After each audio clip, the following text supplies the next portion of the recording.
Mesdames et messieurs, bonsoir et bienvenue dans ce journal. Au sommaire, un des leaders politiques de la commune de Savalou a rejoint la BAC UDBN, Union démocratique pour un Bénin nouveau. C'était ce dimanche 15 novembre 2020. Tournée nationale du chef de l'État dans 54 communes du Bénin. Vous suivrez dans cette édition sa rencontre avec les populations de Malanville et de Kandy. Et puis, victoire de l'ex-première ministre Maldove à l'élection présidentielle. Elle a obtenu 57% des suffrages.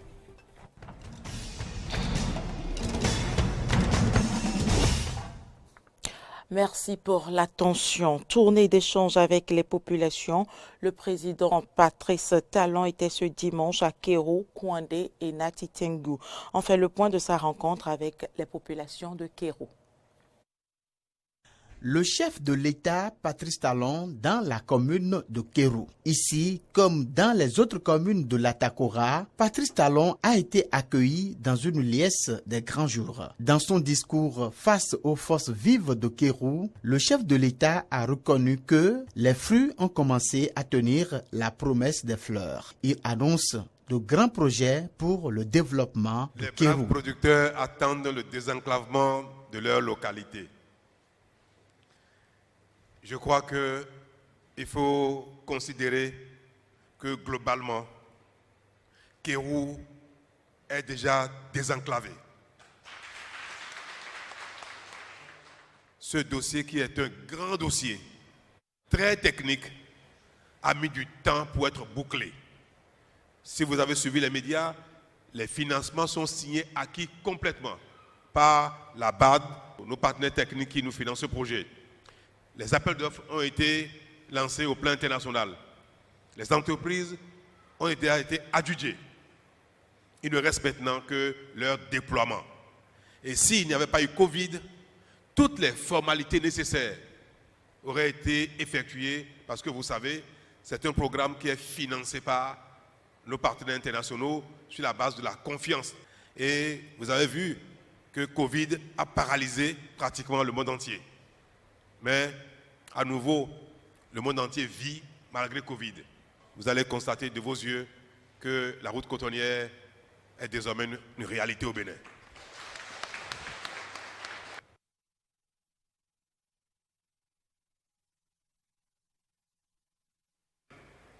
Faire des digues et les retenues là où il faut pour utiliser l'eau au moment opportun pour développer des terres agricoles, pour développer des terres sur lesquelles les gens vont s'installer durablement pour produire au lieu d'être victimes de manière cyclique des dégâts d'une eau qui dévale. C'est une préoccupation qui désormais fait partie des actions que le gouvernement a engagées du nord au sud, de l'est à l'ouest pour aménager ces espaces de richesse et les transformer définitivement de sorte que l'eau ne soit plus un danger pour nous au lieu d'être exclusivement une richesse. Un discours accepté et apprécié par les populations de Kéro. Le sentiment de joie parce que l'arrivée du chef d'État est annoncée pour 10 heures, c'est-à-dire un point très fort. Et en dehors de ça, il n'est pas venu parler de campagne politique, mais il est venu faire le bilan de ses actions. Et il est allé à l'essentiel. Il a dit ce qu'il peut faire, il a dit ce qu'il ne peut pas faire. Il a été très ponctuel, il a été sincère avec le peuple. La communication a été directe. Moi, je crois que c'est une force. Ce qui a retenu mon attention, c'est qu'il a dit qu'il ne fait pas de promesses quand il n'est pas capable de faire quelque chose. Il dit qu'il préfère qu'on constate au lieu de venir faire des promesses inutiles. Il y a des choses qu'il faisait que je ne comprenais pas. Maintenant, il est venu, il a tout expliqué. On sent que maintenant, ça marche. Et ça, vraiment, une avancée. Parce qu'il y a des choses qu'il a promis qui est en train d'être fait. Et que même s'ils ne sont pas arrivés à Kéro, que ça va venir. Donc je sens que le Bénin avance. Ceux qui pensaient qu'il a oublié Kéro, ils vont comprendre aujourd'hui qu'il n'a pas oublié Kéro. Et que Kéro est dans le programme. Il y a certaines choses dont il ne connaît pas la date où ça va démarrer, mais ça vient quand même à Kéro, on a de l'espoir. Ce n'est pas une surprise pour moi, parce que je savais ce qui se passait depuis. Je suivais tout à la télé et je vois les réalisations qui se faisaient, parce que je me déplace aussi. Donc ça ne m'a pas été une surprise. Donc vraiment, je suis très contente qu'il ait dévoilé ça devant tous ceux qui ne savaient pas ce qui se passait. Ils ont entendu et ils vont croire à nous qui en parlions avant. Ceux qui sont un peu conscients, ils savent qu'il y a changement. Par exemple, du côté de la sécurité, franchement, il y a changement. Et aussi, il y a le pavé qui est en train d'être fait partout. Ce que je voudrais dire à mes soeurs de Kéru, de croire en notre président, de croire en ce qu'il a dit. Avant Kéru, le président Patrice Talon était samedi à Banikwara où il a rassuré les populations que la commune aura ce qui lui est dû pour son rang de premier en matière de production agricole. On retrouve Samson Oké pour le compte rendu. L'histoire d'amour entre Patrice Talon et la commune de Banikwara a encore de beaux jours devant elle. Au cours de sa tournée nationale, l'étape de Banikwara a connu une mobilisation des grands jours. Selon les propos du maire de cette ville et du porte-parole des associations du développement, le gouvernement de Patrice Talon a fait d'énormes efforts pour sortir leur commune de son ornière. Cependant, beaucoup reste encore à faire. Sincèrement, merci. Merci pour la construction du stade communal omnisport de Banikwara, pour le démarrage effectif du bitumage de la route Banikwara-Kérémou frontière Burkina, pour l'imminence du bitumage de la route cotonnière Banikwara-Djougou, pour l'amélioration de la qualité de l'enseignement dans la commune de Banikwara, pour le programme Emploi Jeune, dont 413 jeunes de Banikwara ont bénéficié. Pour les réformes dans la filière coton, réformes qui se traduisent par la mise en place à temps des semences et des intrants de qualité en quantité suffisante. Le paiement régulier des fonds coton qui permet aux producteurs de planifier avec certitude les différents investissements qu'ils ont prévus. À la fin de la mise en œuvre du PAG, Banikwara rattrapera 30 ans de retard de son développement. Vous avez commencé à essuyer les larmes des braves populations de Banikwara. Vous connaissez bien les difficultés des populations de Banikwara. Permettez-moi néanmoins de rappeler à votre attention quelques-unes qui demeurent encore. Dans le domaine de l'agriculture, Banikwara est la première commune productrice du coton, des vivriers et même du cheptel. Mais toutes nos voies d'accès sont pratiquement désuètes dans le domaine de l'éducation. Au primaire qu'au secondaire, malgré les efforts du gouvernement et de la mairie, plusieurs salles de classe restent toujours sans enseignants. Avant de répondre à leurs préoccupations, le chef de l'État Patrice Talon s'est employé à faire l'état de la nation et évoquer avec eux ce qui reste à faire. J'ai décidé de faire cette tournée, de venir ici à Banikwara pour évoquer avec vous le chemin que nous avons parcouru ensemble depuis 5 ans. Je crois que ça a été dur, certes, mais nous avons opéré des réformes les plus inespérées. Nous avons osé procéder à des changements que nul ne pensait possible au Bénin. Ce n'était pas que la volonté du président de la République ni du gouvernement, c'était des vœux profonds qui existaient en chacun de nous, mais il fallait un déclic. Ce régime n'a été que le détonateur de cette stratégie, cette dynamique de réforme, et je voudrais vous en féliciter, à travers vous, féliciter tous les Béninois. Depuis 5 ans bientôt, tout le pays est en chantier. Il n'y a pas un domaine dans lequel l'État n'investit. Le seul problème, c'est que nous n'avons pas les moyens de tout faire à la fois partout. De sorte que nous tous, à qui tout manque, nous avons l'impression que grand-chose n'est fait. Mais quand on regarde sur le pays globalement, on observe que le Bénin est en train de changer. À la fin de cette visite, l'espoir d'une nouvelle ère pour Banikwara est perceptible chez les uns et les autres. Un peu plus tôt, les communes de Malanville et de Kandy ont aussi accueilli la délégation présidentielle. Liesse populaire, échange sincère entre le chef de l'État et les populations ont ponctué cette rencontre. L'une des villes visitées par le président Patrice Talon dans le cadre de sa tournée nationale. Le chef de l'État a été accueilli par la population avec liesse et hospitalité ce 14 novembre 2020. Le maire de la commune, porte-parole des populations, a présenté les différentes actions dont Malanville a bénéficié dans la mise en œuvre du programme d'action du gouvernement. Il a également formulé les doléances de la commune dans plusieurs secteurs.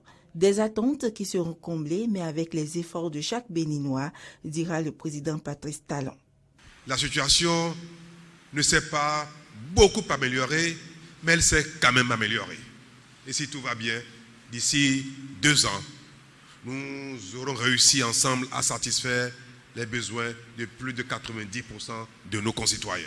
Nous produisons sur notre territoire presque 60% de nos besoins en énergie. Dans un an et demi, le Bénin sera totalement indépendant en ce qui concerne la production d'énergie. Il restera à étendre le réseau de distribution.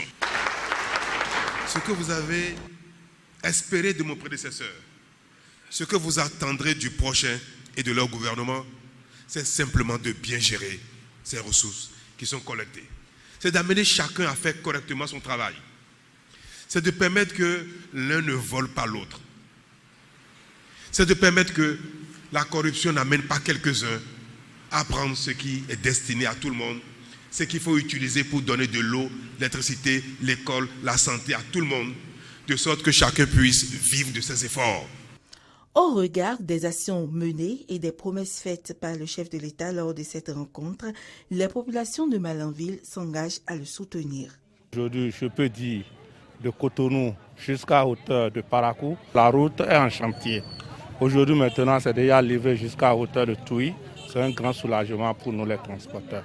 C'est vrai que depuis qu'il est monté au pouvoir, on ne l'a pas vu. Et c'est cette soif-là qui a fait que la population est vraiment sortie massivement pour pouvoir l'accueillir. Et nous profitons vraiment pour le remercier pour tout ce qui est déjà fait. Et les promesses qu'il a eu à donner à cette population, nous l'encourageons. Également ce samedi 14 novembre, le président de la République était dans la commune de Kandy. Au chapelet de doléances égrené par le maire Sinatou Saka Oseni Alazi, Patrice Talon répond. Et je veux prier mes frères et sœurs de Kandy de ne pas regarder seulement ce qui est fait aujourd'hui ou hier à Kandy, mais de savoir que les doléances qui ont été énumérées ici, qu'une bonne partie est déjà en cours de réalisation et que c'est la mise en œuvre qui n'est pas encore visible. Que pour une bonne part, les études, les plans d'exécution, les financements sont mobilisés. Je vais parler de l'électricité, de l'eau, pour lesquelles beaucoup de choses sont déjà presque engagées, mais qui mettent un peu de temps à se faire voir parce que ça demande du temps pour que ce soit fait en qualité. Les pays dans lesquels les gens ont le courage, pendant quelques temps, de faire les efforts pour construire la base du développement, ce sont ces pays-là qui deviennent des pays riches. Et le Bénin, désormais, est sur la voie de devenir un pays riche, un pays développé, parce que nous sommes en train de construire tout doucement ce qui permettra au Bénin de se développer. Cette tournée nationale du président de la République se poursuit dans d'autres villes du Septentrion. Et puis vous aurez déjà entendu parler de l'accident mortel survenu samedi dernier sur l'As Kandy-Malanville, un drame qui aurait été attribué au cortège du chef de l'État. Le ministre de la Communication et de la Poste, porte-parole du gouvernement, Alain Orula, dans une interview accordée à la presse, a rétabli la vérité des faits. On l'écoute. Vérification faite, l'incident se serait produit quelques heures avant l'entrée du cortège présidentiel dans la ville de Malanville, qui est totalement étranger à cet accident. J'aurais dû d'ailleurs commencer, et c'est ce que j'aurais souhaité faire s'il n'y avait pas de folles rumeurs, m'incliner devant la mémoire de ce jeune enfant fauché à cet âge, qui est présenté au nom du gouvernement, au nom du président de la République, nos condoléances pour les parents pour la famille déplorée. Il s'agit, d'après les informations qui me sont parvenues, d'un accident de la circulation auquel le cortège présidentiel est totalement étranger. Il n'a vraiment rien à voir. J'en veux pour preuve que j'ai suivi ce cortège, j'en faisais partie. À aucun moment, nous n'avons eu le sentiment qu'un incident s'était produit. Et je peux témoigner que bien que présidentiel, le cortège roule à une allure normale avec observance de toutes les règles de sécurité, c'est-à-dire vitesse plus que modérée, attention, et qui permet à deux véhicules de suivre. Donc, je peux rassurer les Béninois qu'aucun accident ne peut être imputé au cortège présidentiel ni à quoi que ce soit relativement à cette tournée entreprise.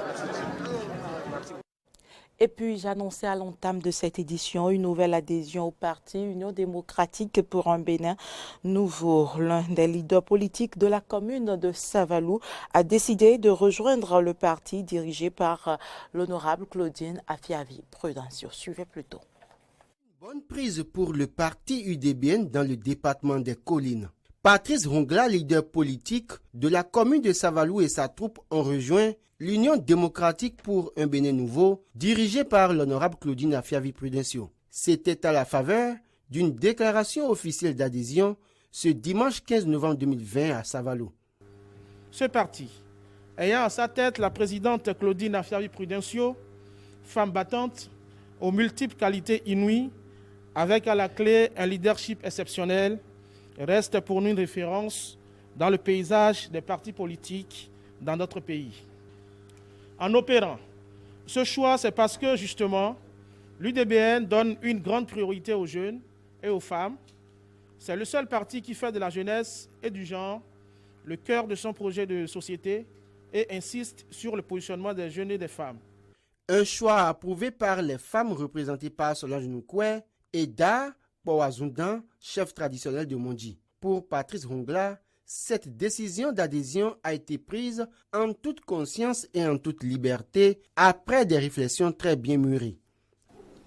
La vision et la valeur prônées et défendues par l'UDBN nous ont séduits et convaincus. Nous, leaders Patrice Rongla et les nôtres, avons compris qu'avec l'UDBN, c'est le moment. C'est notre moment pour agir de sorte à ne pas continuer à être des éternels teneurs de sacs. L'UDBN, c'est la bonne maison pour notre épanouissement.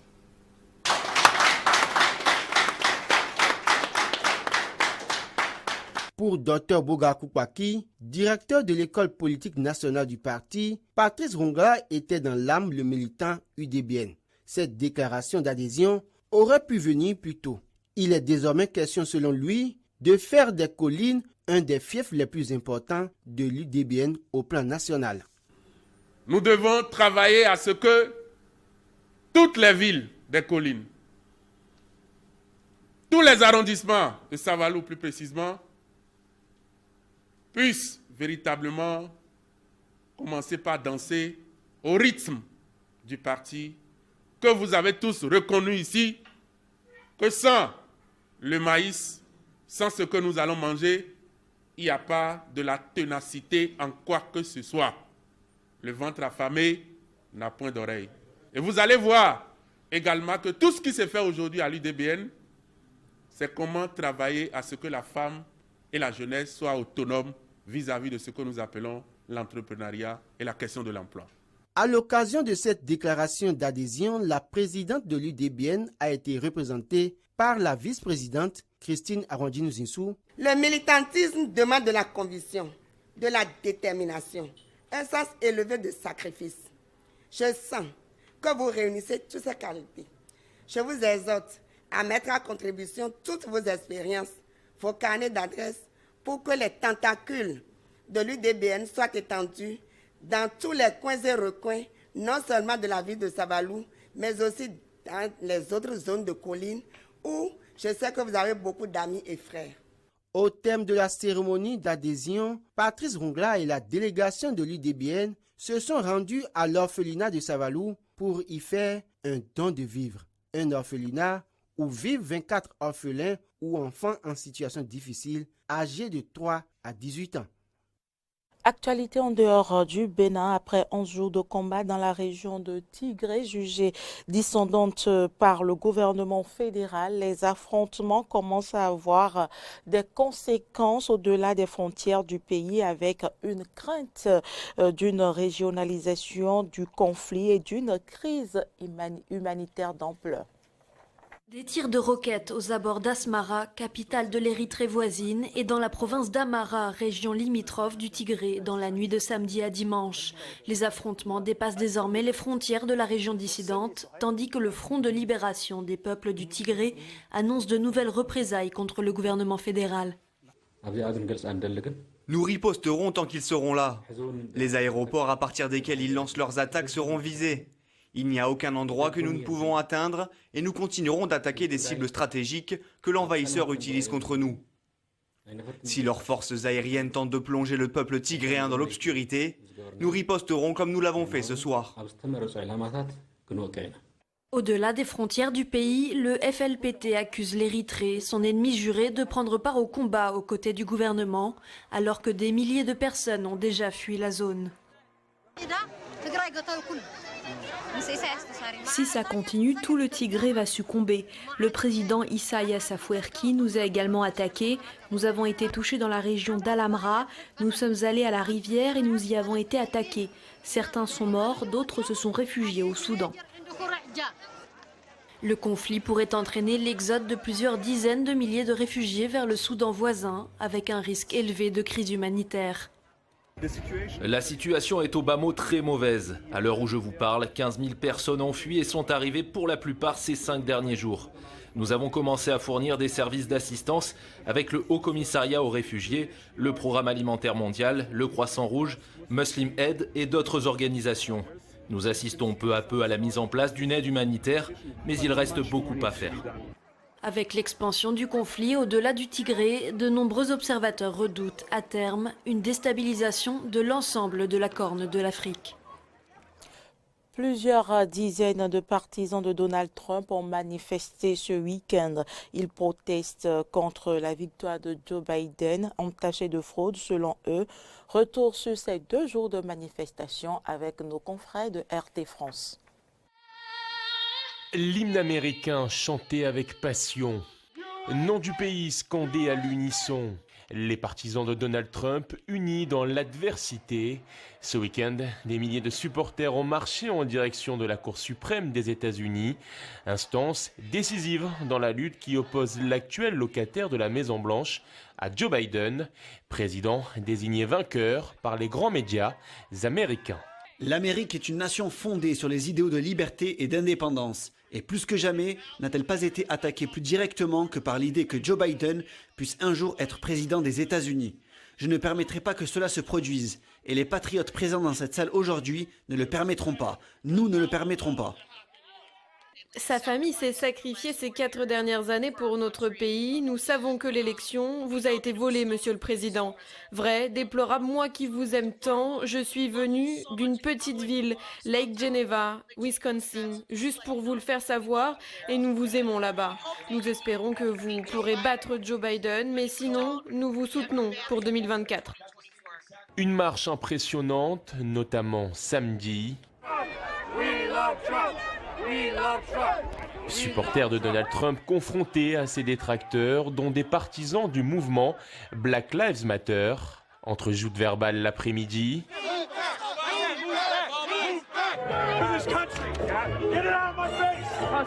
et affrontements physiques de nuit.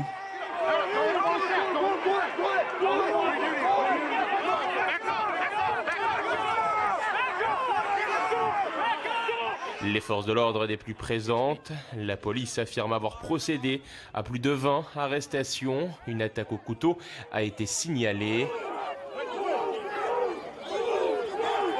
Donald Trump, présent samedi au sein d'un convoi dans les rues de Washington, a tenu à remercier ses partisans sur les réseaux sociaux. Le milliardaire américain, toujours incisif, sur Twitter. Il n'a gagné qu'aux yeux des médias fake news. Je ne concède rien. Nous avons encore un long chemin à parcourir. C'était une élection truquée. Pourquoi les médias fake news présument-ils continuellement que Joe Biden accédera à la présidence, sans même permettre à notre camp de montrer ce que nous nous apprêtons à faire, à quel point notre grande constitution a été brisée et violée lors de l'élection de 2020. Elle a été attaquée. J'ai gagné l'élection. Le camp Donald Trump pointe du doigt les dysfonctionnements d'un logiciel de comptage électoral, ayant, je cite, supprimé plus de 2 millions de voix en sa faveur, tout en ayant réattribué des centaines de milliers de bulletins à Joe Biden.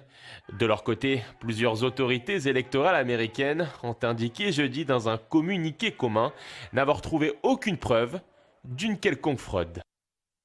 Victoire de l'ex-première ministre moldave à l'élection présidentielle après le dépouillement de plus de 99% des voix. Elle obtient 57% des suffrages contre 43% pour son adversaire, le président sortant. Ex-économiste à la Banque mondiale, Maia Sandu prône un rapprochement avec l'Union européenne. Elle devient la première femme à accéder au pouvoir dans cette ex-république soviétique. Elle appelle les responsables électoraux à respecter et protéger les voix des électeurs. Le président sortant, quant à lui, appelle les électeurs au calme.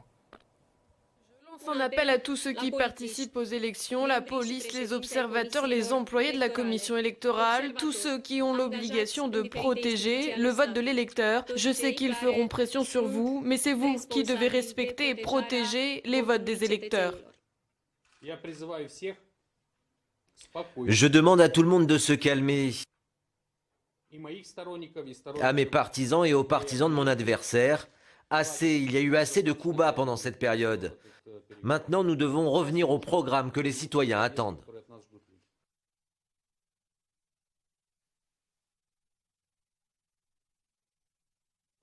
Fin de ce journal. Merci de l'avoir suivi. À demain.